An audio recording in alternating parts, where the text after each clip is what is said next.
Well, it looks like our little OM617 5-cylinder diesel is a little bit dirty. We've got some oil and possibly some diesel fuel. Who knows what all is on that engine, but it's kind of nasty. So I think here in the next few minutes we're going to clean this engine up before we go ahead and do our routine valve adjustment. On the diesel return lines, I do not see any moisture on those diesel return lines, so it looks like those are nice and tight. It looks like the valve cover gasket is, it's time. It's just time. It's been probably about 12,000 miles since the last valve adjustment, which you may recall. You may have seen that video earlier in my channel content. Yeah, it looks like that valve cover gasket, you can see right down there. It's definitely time to get changed out. You know, these engines they have such high compression ratios that they just want to explode at the seams, basically, I think is really the main issue. And those valve cover gaskets, I just don't think they last all that long. So that being said, we need to clean up this engine before we do our valve adjustment because, well, I don't feel like getting nasty. And so here we go. We just got some basic engine degreaser. Now, one thing you need to know about using a degreaser on one of these engines, especially if your plating is gone on parts of the engine. You know, these are plated from the factory and they have that cadmium or zinc color to it, right? Well, that stuff's gone on this engine because it's just too old. It's got 207,000 miles on it now. So when you use an engine degreaser on an engine where the plating is gone, you're going to see some white haze corrosion left over afterwards, and you'll probably have to polish it out with a little bit of emery cloth. So that's just something to be aware of. But anyway, let's go ahead and get this thing cleaned up. And we're just going to hose this thing down. And we're just going to spray this thing down. And then we'll hose it off. And then we'll move it into the shop and do our valve adjustment. All right, let's go ahead and hose our motor off. We don't need to get aggressive with it. We just need for the water to work. Any day now, I will hear you say, gurgle, gurgle. Okay, here we go. No, I don't have a sprayer, it broke. Relax. We don't need to get aggressive with the water pressure. We're going to let the degreaser do the work. No need in all that fanfare. That's looking pretty good.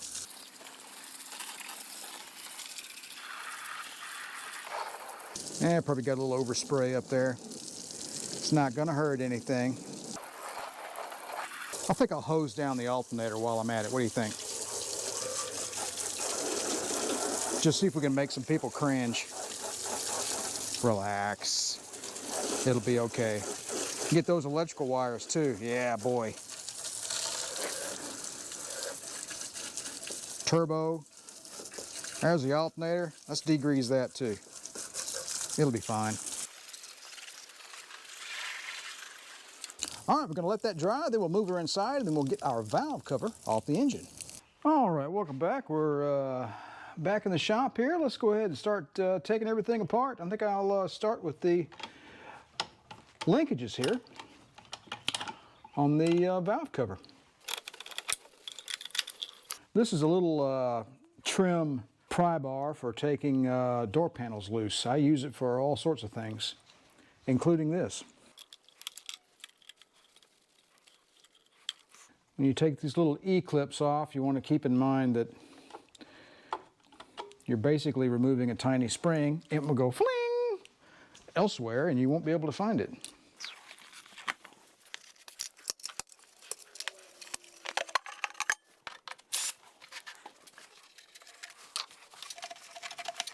All right, this filter is amazingly, and I should be ashamed of myself, really. Yep, it's time to go. We're going to change this out. We're going to change this filter out while we're at it. There we go. Yeah, boy, look at that. Ought to be ashamed of myself. That's what you get for riding down the road enjoying your Mercedes.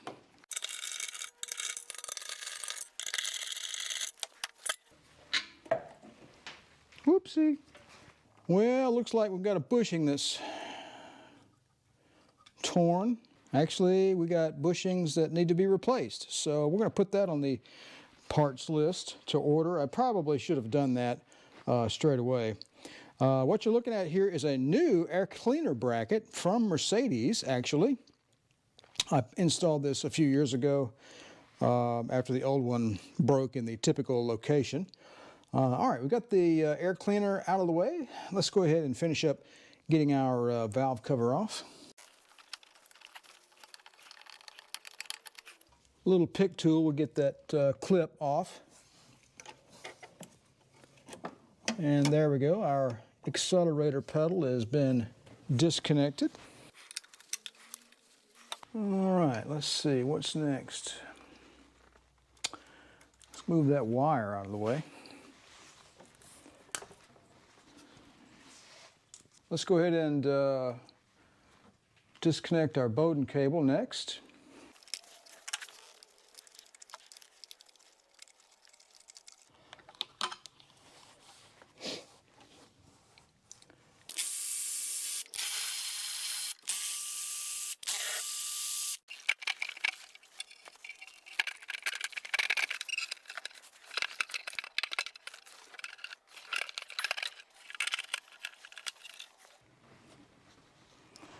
Well, that was about the easiest thing I ever did.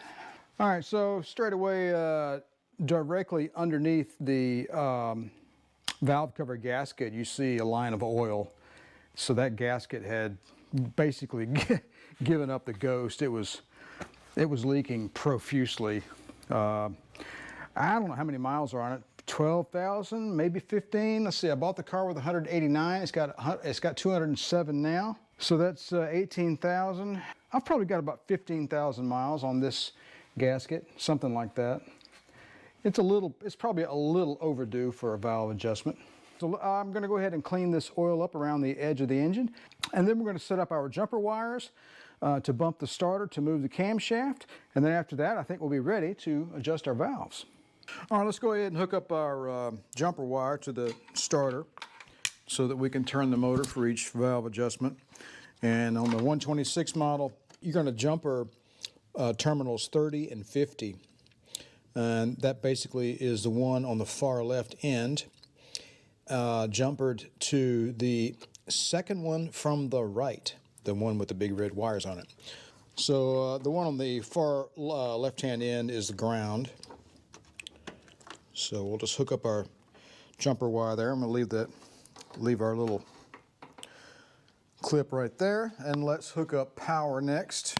And I've got the end of the wire taped up with just a little bit poking out there so we don't, to lessen the danger of us arcing anything. All right, there we go. Before you adjust a valve, the cam lobe needs to be pointed upward and to the right slightly so that the base of the cam lobe is at a right angle to the rocker arm. If it's pointed straight up, that's okay. It'll work that way too. But really, it's better if it points off to the right a little bit, because the rocker arm has a curvature to it that it will be absolutely perpendicular to the base of the cam lobe if the cam lobe is pointed slightly off to the right, just off center to the right. So instead of like that, about like that. All right, so let's go ahead and turn our motor over briefly. And we're going to get our number one exhaust valve in position. And I think we knocked it out of the park straight away. And you probably can't see it. It's behind the timing chain, so it's directly right there. So let's go ahead and get our wrenches. All right, so you saw this little idiotic looking wrench that I made last time I did this adjustment. And I thought to myself, well, you know what, I think I'll make it easier on myself. So I went and bought another cheap 14 millimeter from Harbor Freight and used the torch, and I bent it and I welded it to a piece of bar stock, and That looks pretty good. I like that. So what you're going to do, you guys already know how to do this, but what you're going to, the cap nut is the one on the top. So there's two nuts on the top of your valve spring, right? The top one is the cap nut. That's the one you adjust. And the bottom nut is the counter nut. That's the one you tighten against the cap nut to lock everything down. So what you want to do at first is put both your wrenches on here, and you're going to basically loosen the cap nut, spin it this way to bring it up, and then at the same time you will, for lack of a better word, tighten. It's not really tightening. You're driving the counter nut farther down that way to separate the two from one another. And then what you'll do is you'll turn the cap nut to the proper setting to get your valve adjustment done. And then once that's achieved, you will bring the counter nut back up this way and wedge it against the cap nut. That's basically how you do the valve adjustment. All right, let's go ahead and check the exhaust valve on number one. It's a 0.35 millimeter, and it's tight. It won't go in, so clearly that needs adjustment. So let's get our wrenches out and loosen that up. And we'll put our new one on the counter nut on the bottom, and we'll put the old one on the cap nut on the top, only because that's the only way they'll fit behind the timing chain. There we go. We've got that loosened up. Now we can take the counter nut and run it down a smidgen, and then we can take the cap nut and run that down a smidgen, actually with our finger. All right, we'll do a recheck. No, it's still tight. Let's run our counter nut down a little more, and then we can run the cap nut down a little more. Recheck. All right, that's a little too much. Almost there. Basically, I'm just moving the cap nut with my finger, which is fine.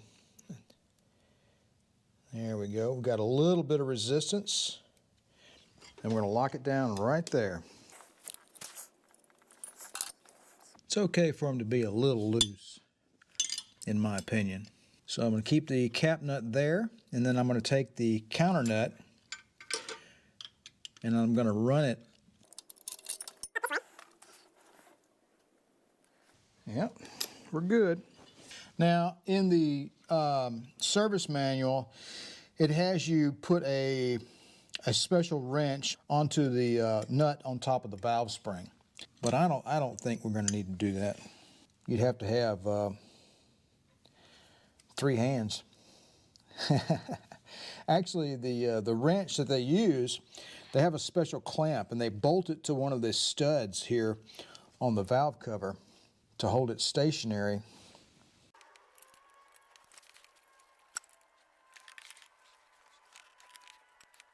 And I think we're almost done. This first one behind the timing chain is always a pain. There we go. There we go. That's nice. Nice. Just a tad bit of resistance, and we're good to go. So let's go ahead and crank the engine over to the next valve, which will be the intake. All right, now you can see the intake is pointed straight up. So let's see if we can get it off to the side just a little bit. That's too far. I think that's going to have to do. Yeah, that's perfect actually. We got it just off to the side. And the intake is 0.1 millimeters. So, yeah, as suspected. They close up. I don't know what the deal. The engine's been cooled off now for, I don't know, about 2 hours, so.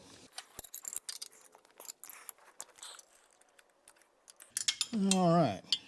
Let's move that down a little bit. Recheck. That seems to be okay. Let's bring that cap nut back up just a tear, just a touch. That's a little too much. Bring it back to about right there. Intake's kind of a finicky adjustment because it's 0.1 millimeter, so. back. Let's move that counter nut back up towards the cap nut. All right, got that tightened down. Do a recheck. Tightened up on me.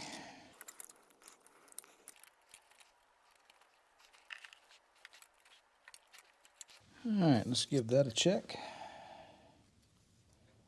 Goodness gracious. Why don't you want to play nice? Just move on down. If that's what you want to do, just move on down. All right, we're going to leave you right there. That's good to go right there. Another little snug. There we go. I'm glad I made this second wrench. It makes it a lot easier. All right, let's move over to cylinder number 2. Just off to the side. I think that looks good. This will be an intake, so it'll go exhaust, intake, intake, exhaust, exhaust, intake, intake, exhaust, exhaust, intake. Got that? Actually, I forgot to check it, but I'm going to make an assumption that says they're all off anyway. Actually, that would have been an incorrect assessment. That's got a little bit of resistance there. So if I move the cap nut slightly upward, closes it up. That's perfect. Probably shouldn't have even touched that one. There we go. Yeah, that one's perfect. Let's move on. The next one is the exhaust on number 2. It's always a challenge when they're up against something. All right, let's check. Actually, number 2, I got a slight resistance there. I'm not touching it. We're going to move on to number 3. Man alive, that's pretty good. All right, number 3 exhaust, little loose. I actually already loosened it, the 2 nuts. So I'm just speeding things up a little bit. And let's move that down. Move it down a little more. Yep. Slight resistance, move it down. Yep, that's about perfect. I'm just go ahead and button that up right where it is. And you got to move your wrenches around from time to time to reposition. There we go. All right, number 3 exhaust is done. Let's go ahead and do 3 intake.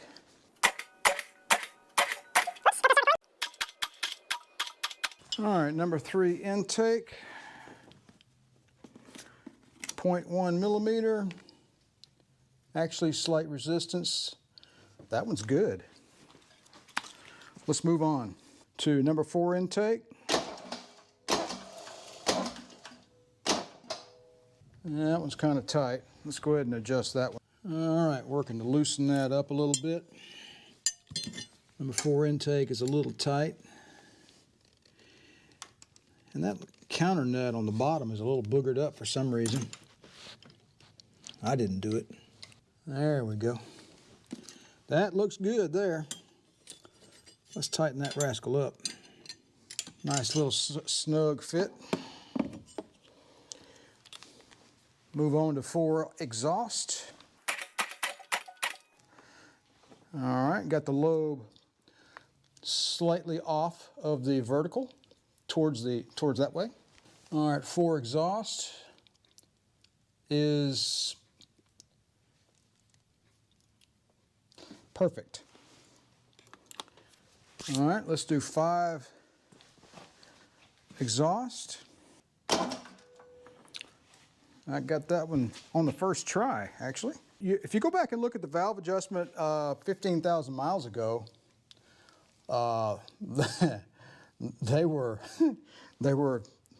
was bad. They were all like wide open or way too close, or it was a mess. All right, let me do these last 2 on number 5 here, and I'll be back in just a minute. I'll give you an example. The last valve, the intake for number 5, slight resistance. That adjustment is still, it's just spot on. I'm not going to touch it. That's just fantastic news. So I would say 50%, okay, about 50% of the valves needed no adjustment whatsoever, and this is around a 15,000 mile mark. So when I first did this valve adjustment back in, I don't know, was it 3 years ago? Every one of them needed something. All right, that being said, let's go ahead and get our new valve cover gasket in place and get the valve cover back on the engine. All right, let's go ahead and get a new gasket on our valve cover here.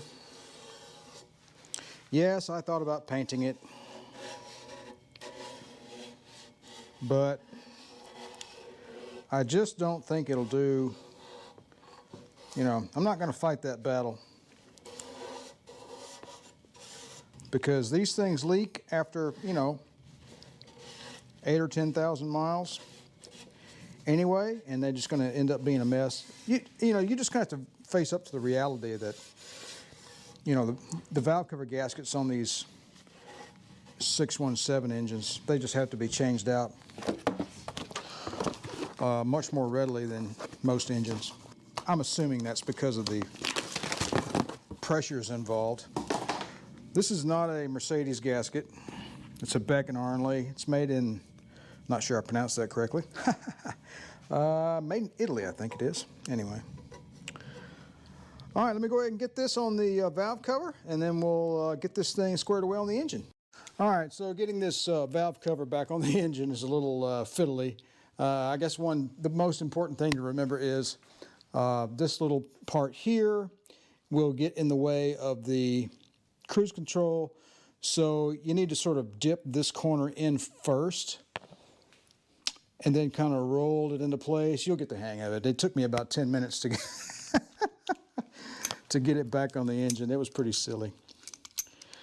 So these valve cover nuts will get torqued down to 15 Newton meters, which is about 132 inch-pounds.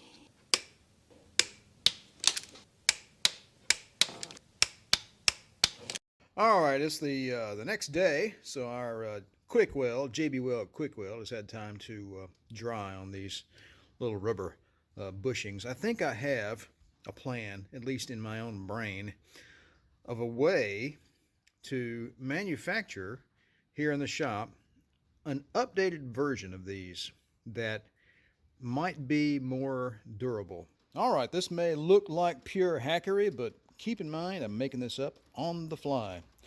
All right, so here is a piece of the original mount. I took the part that was basically affixed to the rubber, and I cleaned it up on the wire wheel, and I cut the head off of a 6mm by 1.0 bolt, and I welded it to the tip. And it's a little off. You can see it's bent to the left a little bit. I may be able to tweak that back with some pliers or something. So my goal here, I'll show you what I'm thinking. And we'll go ahead and screw that into place there in the mount.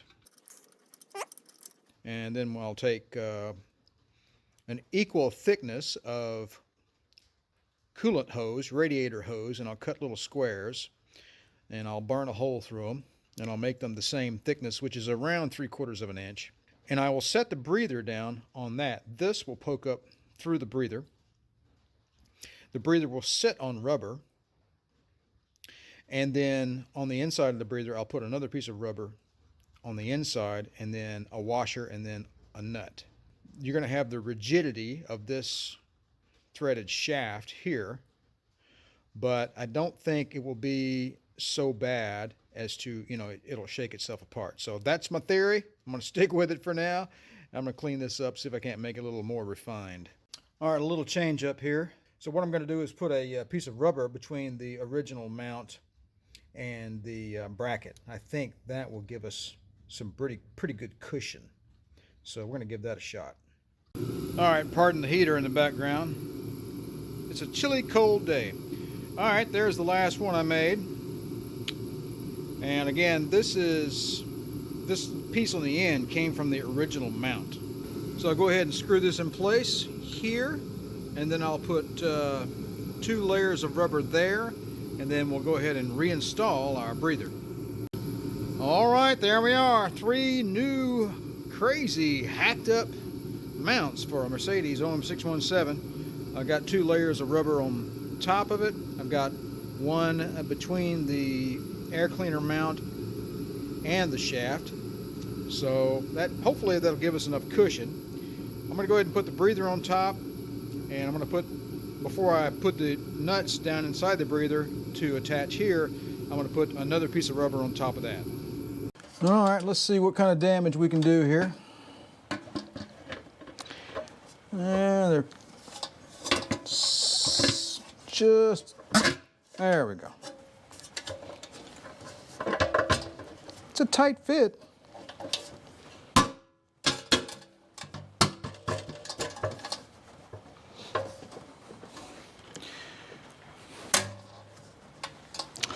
Well, so far so good. You don't want to put any downward pressure on this outside mount, so you want to support it with your hand underneath. I use the drill to put holes in this rubber.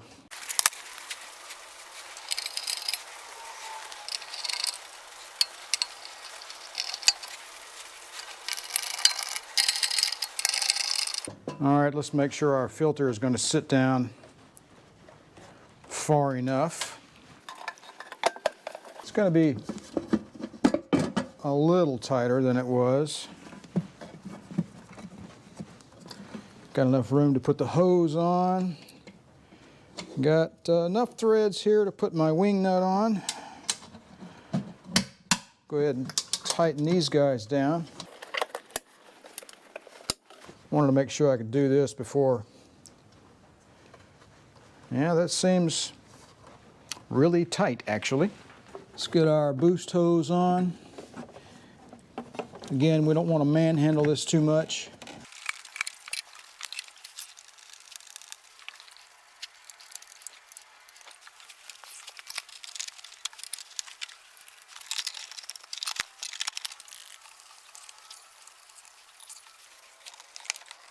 All right, there you go. I think we're all done now. We've got the breather in place, got it all mounted up, and I've got some new makeshift homemade breather mounts in place, and we're just going to run them for a little while and see if they break. If they break, I'll go buy some of the proper ones.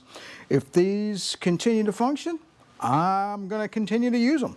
Let's go ahead and fire this thing up.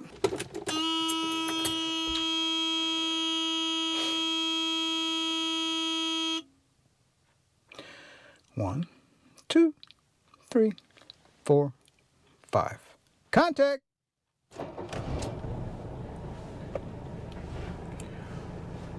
We have 3 bar of oil pressure. And the charge light does not go out until you get about 900 RPM in it. So I'm going to go ahead and ease it on up. There we go. All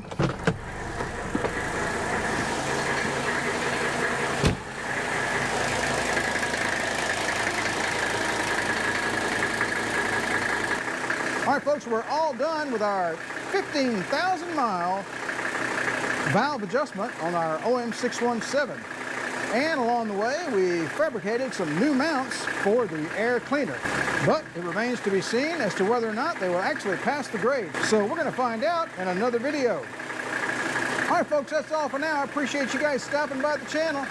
Don't forget to like, share, and subscribe. And if you'd like to be notified whenever I release a new video on this old 300 SD, just click the bell down below. You guys know where it is. You guys have a good one, and remember to enjoy driving your classic Mercedes.